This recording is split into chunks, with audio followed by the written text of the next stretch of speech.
Hostess Mary is holding a live horror show. Her live broadcast is about opening blind boxes. Unlike other hosts, Mary's blind box is a dead person's phone. And the reason why she did it, because recently in Korea, there is a legend circulating. If you turn on a dead person's mobile phone, will be haunted by their ghosts. This creepy sounding urban legend has become anchorwoman Mary's code to wealth. She earns traffic by taking apart dead people's phones to generate traffic. After a faux boot, Mary acted very frightened by the situation and said that in a fortnight she would send a video telling everyone what happened after what had happened, leaving viewers with plenty of suspense. After finishing the broadcast, Mary reveals her true colors. It turns out that all the weird effects were all set up by herself, and the so-called dead man's machine was just a bought secondhand on the website. In response to this horror story, Mary didn't believe it at all, even scoffed at it. But what she didn't expect was the phone she was holding was from a dead man. And after that day, she was also surrounded by all kinds of strange phenomena. First, when she was eating in the middle of the day, she suddenly saw the appearance of the ghost of a fat uncle. When she went to the toilet, she saw a girl in front of her. There was a ghostly face in front of her. Even watching a movie, there were countless ghosts surrounding her. Seeing the ghostly appearance of a fat uncle, exactly the same as the picture on the dead man's phone screensaver. On the screensaver of the dead man's phone, Mary finally sensed something was wrong. She hastily opened the live video that was uploaded yesterday. However, when she clicked on the video, there was a ad that shouldn't exist. At first, the content of the ad was normal enough, but within a few seconds, a blurred face appeared on the computer screen. A blurred face. And then, her phone actually automatically downloaded a software called eSpirit. She couldn't delete it. A series of bizarre events. Mary starts to lose her mind. Mary's autism brother sees something wrong with his sister, asks her what's going on, but Mary doesn't choose to explain the situation to her brother. Instead, she found her best friend Jack to tell Jack the whole story.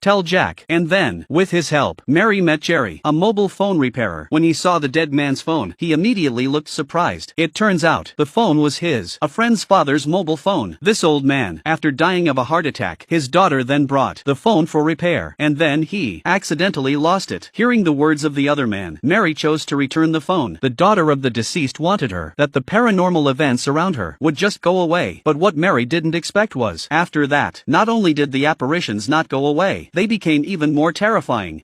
A group of people gathered around to watch a live broadcast. The live broadcast was about a Korean trainee's suicide. The pretty girl slit her own neck on a table and writhed in pain, but the viewers didn't care. They laughed and scolded. The girl was only acting. But Mary, who had just experienced a bizarre event, Mary didn't find it funny and dragged her tired body home, though outwardly unconcerned. But in her mind she was still thinking the image of the girl's suicide. At that moment, there was a screencast request. The next second, the TV screen, the image of the trainee committed suicide. Mary was shocked, and after that, the image of the girl committing suicide would appear in various parts of Mary's life. Mary is also finally aware of the weirdness was not far away from her, even waking up to find that her phone had somehow recorded almost 7 hours of recording. Listen carefully to what's on there. Apart from being sorry, it's about suicide. The girl's name was creepy, but when Mary heard the name on the phone, it was as if she remembered something. So the trainee who committed suicide wasn't someone else. It was a friend of Mary's. She knew her best friend. When her friend refused to accept the subterfuge and was frozen, it was Mary who persuaded her friend to go to the big man's party and said she would stop them. But when her best friend actually encountered a subterfuge, Mary was scared, chose to run away. What was thought to be it was just an ordinary subterfuge, but she didn't expect it to be was related to the famous Korean room number 1 incident. The video of the girl being abused and humiliated. The video went viral. During that time, she has been surrounded by vicious ridicule and abuse. Finally, the girl who could not stand it any longer chose to commit suicide. This incident remained a thorn in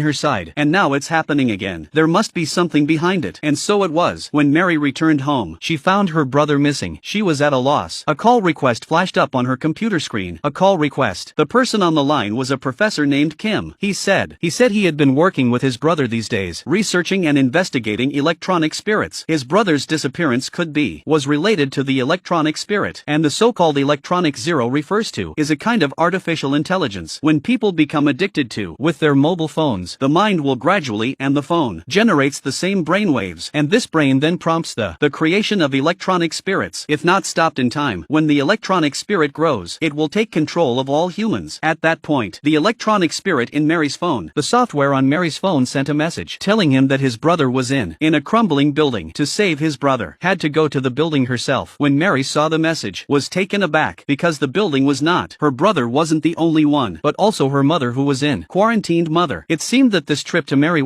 had to be made. Girl sitting in front of a mirror, with a frightened expression revealing a look of extreme unease. The embroidery in her hand was really slowly stabbing her cheek, and was about to sew. Her own eyes sewn shut. The room was instantly echoed with her screams of agony. After receiving the message from the electronic spirit, Mary and Jack rushed together to the crumbling building. As soon as they entered the building, Mary's mobile phone received a message from the electronic spirit telling her that if she wanted to save her brother, she had half an hour to pass the 6 levels he had set up. The first level set by the spirit was to find a ghost and take a picture. Mary held up her phone, looking around for an angle. When another one appears in the picture, face recognition, immediately pressed the shutter to complete the picture with the ghost. I thought the next 5 levels were as difficult as the first level, but I didn't expect the second level. The difficulty level went up. The electronic spirit asked Mary to dress herself in the mirror. First, she pads her face with cotton, then she shaved her nose with a scraper, and finally, since she was required to sew up her eyelids sewn up, Mary couldn't stand it. Luckily, the electronic spirit was very humane, gave her the option of skipping the level, only the price for skipping half the time spent on the level. After narrowly completing the 3rd level of Ghost Chase, Mary saw a vision of her brother.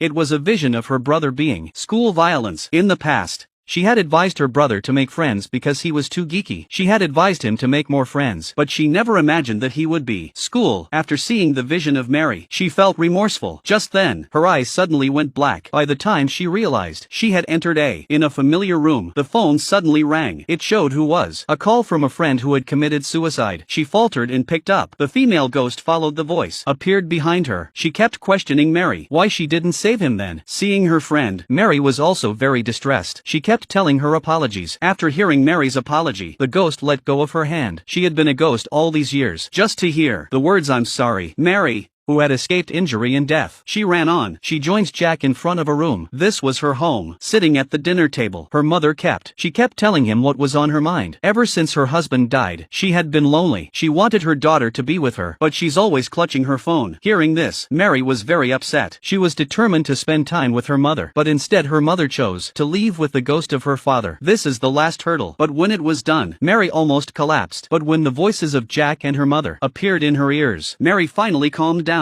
Her brother appeared at the spot where she had disappeared. I thought that was the end of it, but didn't think the electronic spirits didn't leave Mary alone. When she went to the funeral home to see her mother at the funeral home, Jack appeared downstairs to confess his love for her. But when she came downstairs, only to find that the man had died in a car accident. It turns out he's also become the messenger of the electronic spirits. Jack told Mary there were only 2 choices before her. One was to go on air to spread the spirit virus. The other was to enter the game of death. She has only 10 seconds to choose. Watching the countdown on the screen, Mary's glasses widen. The disaster that was hers, it had only just begun.